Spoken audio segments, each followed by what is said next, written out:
नमस्कार प्यारे विद्यार्थियों, आप सभी का एक बार फिर से हार्दिक स्वागत है आपके अपने YouTube channel DElEd academy vice Kumar में। हूँ कुमार। आज की इस वीडियो के अंदर मैं आपको गणित की जो आपकी यूनिट 3 चल रही हैं उसके अंदर एक यूनिट है जो आंकड़ों के प्रबंधन के नाम से जानी जाती हैं, इसी को अपन कवर करने वाले हैं।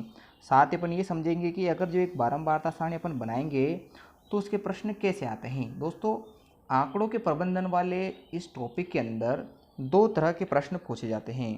पहले प्रश्न वे होते हैं जहां आपसे थ्योरी पूछता है, जहां आपको लिखना पड़ता है, और दूसरे प्रश्न वे होते हैं जहां आपको क्वेश्चन को सोल्व करके उसके अकॉर्डिंग जो है आपको आंसर देना होता है, साथ ही आपको डायग्राम भी बनाना पड़ेगा। तो आज अपने इस वीडियो के अंदर जो है आंकड़ों के प्रबंधन के बारे में जानेंगे कि आंकड़े क्या होते हैं, बारंबारता सारणी क्या होती हैं, आंकड़ों को कितने प्रकार से जो है लिखा जाता है, आंकड़ों के प्रकार कितने हैं। तो इन सब क्वेश्चनों को, थ्योरेटिकल क्वेश्चनों को अपन यहाँ देखने वाले हैं। दोस्तों, अभी तक आपने हमारे चैनल पर बने हुए सभी प्लेलिस्ट नहीं देखे तो प्लेलिस्ट जरूर देखेगा। बीएसटीसी फर्स्ट ईयर वालों के लिए एकमात्र यूट्यूब चैनल है जो वर्तमान में आपके लिए क्लासेस लगा रहा है, और मेरे नोट्स जो हैं किसी सीरीज के कॉपी नहीं हैं, या आपकी बुक में से मेरे हैंड राइटिंग के बनाए हुए नोट्स है। तो चलिए शुरू करते हैं आज के प्रश्नों को। सबसे पहले अपने को ये जानना है कि आंकड़ों के प्रबंधन के अंदर जो है आंकड़े होते क्या है, किसे आप आंकड़े कहते हो। तो दोस्तों, आंकड़ों की अगर मैं बात करूं तो आंकड़ों को अंग्रेजी में डाटाज कहते हैं। अब डाटाज क्या होते हैं, डाटा किसे कहते हैं, तो इसको समझते हैं। संख्याओं के वे संग्रह, यानी संख्याओं के वे ग्रुप जो कुछ सूचनाएं देने के लिए एकत्रित किए जाते हैं, यानी संख्याओं के कुछ ऐसे कलेक्शन जिससे आपको कुछ सूचनाएं, इंफॉर्मेशन मिलती हो, वे क्या कहलाते हैं, आंकड़े कहलाते हैं। तो आंकड़ों की ये परिभाषा हो जाती है। अब आपसे पूछ ले कि आंकड़ों के कितने प्रकार होते हैं, तो आपको बताना है कि आंकड़े दो प्रकार के होते हैं। कितने प्रकार के होते हैं, दो प्रकार के होते हैं। एक तो प्राथमिक आंकड़े होते हैं और दूसरा है द्वितीयक आंकड़े। अब ये दोनों किस प्रकार से होते हैं इनको समझेंगे। अभी तक आपने जाना कि आंकड़े वे हैं जो आपको सूचना देने के लिए आप संख्याओं के रूप में उनको इकट्ठा करते हो। अब अपन जानते हैं प्राथमिक आंकड़ों और द्वितीयक आंकड़ों के बारे में। अब प्राथमिक आंकड़े क्या होते हैं, तो दोस्तों इसे अपन बाद में समझेंगे कि संस्था व्यक्ति कैसे कार्य करता है। सबसे पहले इनके बारे में जान लेते हैं। दोस्तों, प्राथमिक आंकड़े जो हैं वो मौलिक या नवनिर्मित होते हैं। प्राथमिक आंकड़ों को अपन ऐसे समझ सकते हैं कि यदि किसी व्यक्ति या संस्था के द्वारा कोई सर्वे किया जाए और वहाँ से जो आंकड़े इकट्ठे करे जाएंगे वो आपके मौलिक या नवनिर्मित प्राथमिक आंकड़े कहलाते हैं। और ये जो है कच्चे माल की तरह प्रयुक्त होते हैं। कच्चे माल का मतलब होता है आपके इनसे आगे कुछ प्रोडक्ट बनने वाला होता है, कुछ उत्पाद इनसे बनता है। इसके बाद है कि उद्देश्य के सदा अनुकूल होते हैं। जिस उद्देश्य से आपने इनको जो है चुनाव किया है उसी के लिए आप इनको तैयार करते हो, तो ये हमेशा उद्देश्य के अनुकूल होते हैं। जब आप सर्वे करते हो तो आपका धन भी खर्च होता है, आपका समय भी खर्च होता है और आपका परिश्रम भी जो है अधिक लगता है। तो प्राथमिक आंकड़ों को इकट्ठा करने के लिए किसी भी संस्था के द्वारा या किसी भी व्यक्ति के द्वारा, किसी भी कंपनी के द्वारा जब ये आंकड़े इकट्ठे किए जाते हैं तो धन भी अधिक लगता है, समय भी अधिक लगता है और परिश्रम जो है दोस्तों की वो भी अधिक लगता है। ये मौलिक होते हैं, यानी कि सर्वप्रथम इन्हीं को जो है इकट्ठा किया जाता है। ये कच्चे माल की तरह होते हैं, यानी इनसे कुछ आगे प्रोडक्ट बनता है और सदैव उद्देश्य के अनुकूल ही इनको तैयार किया जाता है। इसके अलावा जो द्वितीयक आंकड़े होते हैं वो आंकड़े जो हैं दोस्तों पूर्व संकलित होते हैं। पूर्व संकलित मतलब प्राथमिक आंकड़ों पर आधारित होते हैं। यदि प्राथमिक आंकड़े नहीं हैं तो द्वितीयक आंकड़ों को बनाया नहीं जा सकता है, यानी कि ये मौलिक नहीं होते हैं। ये मौलिक जो आपके प्राथमिक आंकड़े हैं उन पर आधारित होते हैं। अब मैंने आपको बताया है कि जब प्राथमिक आंकड़े कच्चे माल होते हैं तो कच्चे माल से यानी प्राथमिक आंकड़ों से जो उत्पाद तैयार किया जाता है, जो माल तैयार किया जाता है, वो द्वितीयक आंकड़े कहलाते हैं।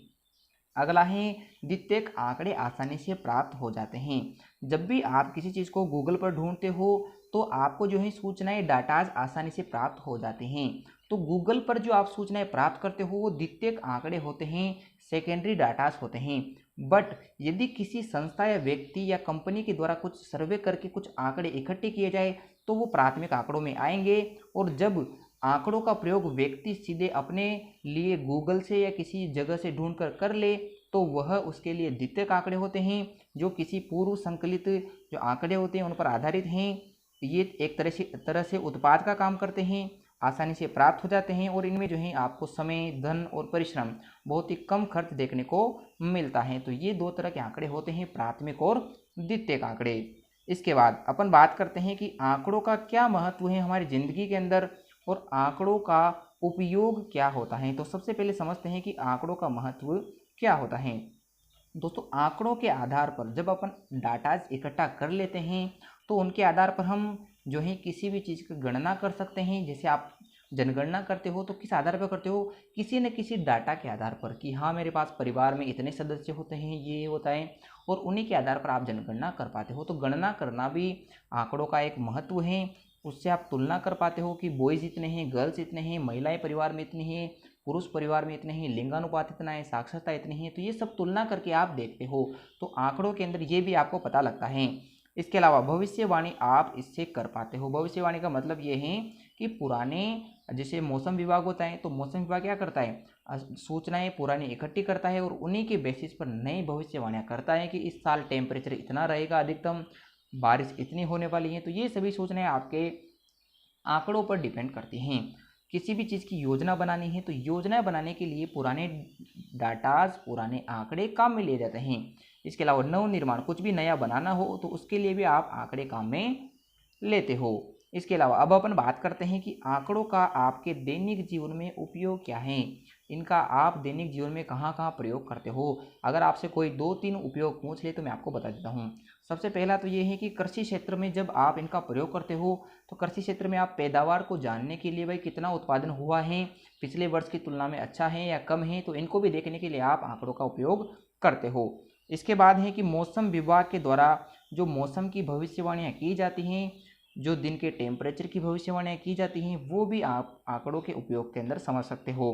खेलकूद के अंदर जो है ऐसा कोई खेल नहीं है जिसके अंदर आंकड़ों का उपयोग नहीं किया जाता है। स्पेशली अगर अपन बात करें क्रिकेट की तो आपने क्रिकेट देखा होगा। क्रिकेट के अंदर जब वो कमेंट्री चल रही होती है तो उस समय वे क्या बताते हैं, पुराने खिलाड़ियों के रिकॉर्ड बनाते हैं। जैसे ही कोई खिलाड़ी आउट होके कोई नया खिलाड़ी खेलने आता है तो उस समय उसके आंकड़े दिखाए जाते हैं कि हाँ इसने इतने मैच खेले हैं, इतने रन बनाए हैं, स्ट्राइक रेट इतना है। तो ये सभी जो है आपके आंकड़ों के उपयोग के अंदर आते हैं कि आंकड़े आपके दैनिक जीवन में इस प्रकार से काम में आते हैं। आंकड़े जो है आपकी शिक्षा के क्षेत्र में भी काम आते हैं, यानी हर क्षेत्र में आप आंकड़ों का प्रयोग करते हो। इसके बाद अगला प्रश्न ये आता है कि लेखा चित्र किसे कहा जाता है। दोस्तों, लेखा चित्र की अगर अपन बात करें तो लेखा चित्र क्या रहेगा कि आंकड़ों का आप चित्रमय प्रदर्शन कर दो। आंकड़े जो होते हैं अगर आप उनका चित्रमय प्रदर्शन कर पाते हो, उनको चित्र के रूप में बदल देते हो, तो वो क्या कहलाता है, आपके लेखा चित्र कहलाता है। और लेखा चित्र 4 प्रकार से आप प्रयोग करते हो। सबसे पहला है चित्रालेख, चित्र के रूप में आलेख बनाकर प्रदर्शित करते हो। दूसरा है दंड आलेख, आपको मैं आगे बताने वाला हूँ कि दंड आलेख क्या होता है। इसके अलावा पाई चार्ट होता है और आयत चित्र होता है। तो ये जो है आपके कुछ आलेख हैं, कुछ चित्र हैं जो लेखा चित्र के अंदर आते हैं। इसके बाद आगे अपन बात करते हैं कि चित्र आलेख, दंड आलेख, आयत चित्र और पाई चार्ट क्या काम में आते हैं, तो इनको समझते हैं। दोस्तों, चित्र आलेख जो हैं ये आपके चित्रों से सामान्य जानकारियाँ प्राप्त करने में काम आते हैं। जैसे आप किसी फोटो को देखकर या किसी सूचना को देखकर पता लगा लेते हो कि इस चित्र से देखकर आपने पता लगा लिया है कि ये चीज़ ये है। जैसे आपने किसी दीवार पर किसी निशान को देखा कि दाएं जाके बाएं मुड़ने का निशान बना हुआ है, तो उससे आपने सूचना प्राप्त की है, तो वो चित्र आलेख हैं। यातायात संकेत जितने भी होते हैं वो सिर्फ चित्र आलेख का काम करते हैं।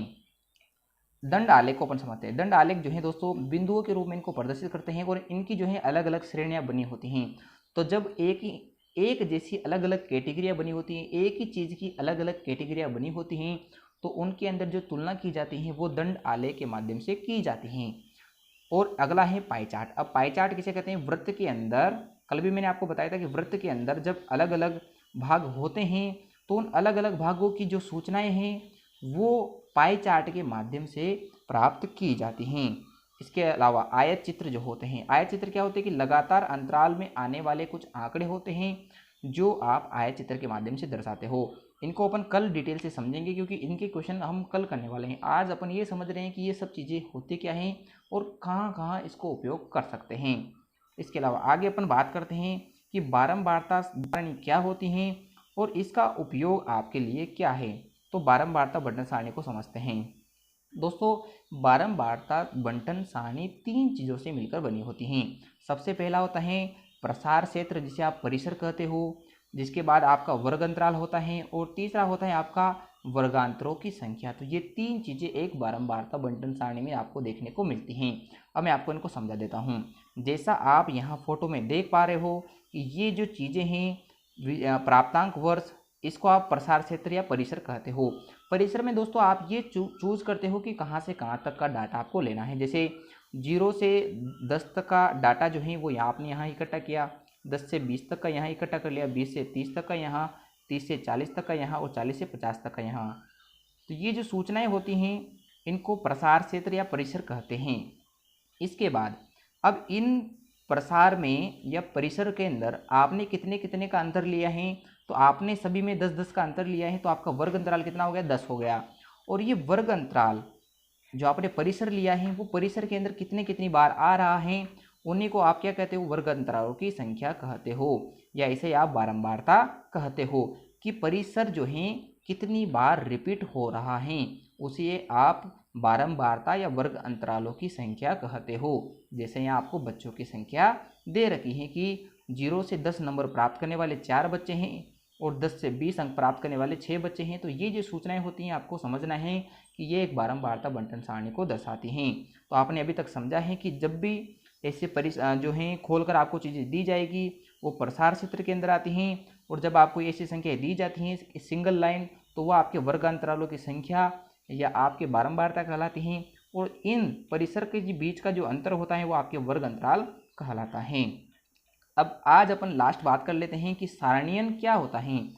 सारणी के रूप में आंकड़ों को जब जमाते हैं तो उसे ही अपन क्या कहते हैं, सारणीयन कहते हैं। तो इसे समझेंगे अपन। प्राप्तांकों को पंक्तियों और खानों में जमाने की जो व्यवस्था है, किसी भी आपने डाटा सूचना को इकट्ठा किया, उनको आपने पंक्तियों यानी रोज और खानों कॉलम्स के रूप में जमा दिया, और उसी व्यवस्था को अपन कहेंगे सारणीयन। तो सारणीयन की परिभाषा भी ये हो जाती है। दोस्तों कल अपन अगले वीडियो के अंदर बात करेंगे कि किस प्रकार से आप जो हैं आंकड़ों से संबंधित सभी प्रश्न जो आपको अब लिखने के अंदर नहीं है, अब आपको सोल्व करके बताने हैं, और उनकी आपको एक सारणी एक डायग्राम भी बनाना होगा। तो उन प्रश्नों को अपन कल डिस्कस करेंगे। आपको आज का वीडियो कैसा लगा हमें कमेंट करके बताइएगा। अगर वीडियो अच्छा लगा है तो वीडियो को लाइक, चैनल को सब्सक्राइब भी ज़रूर कीजिएगा।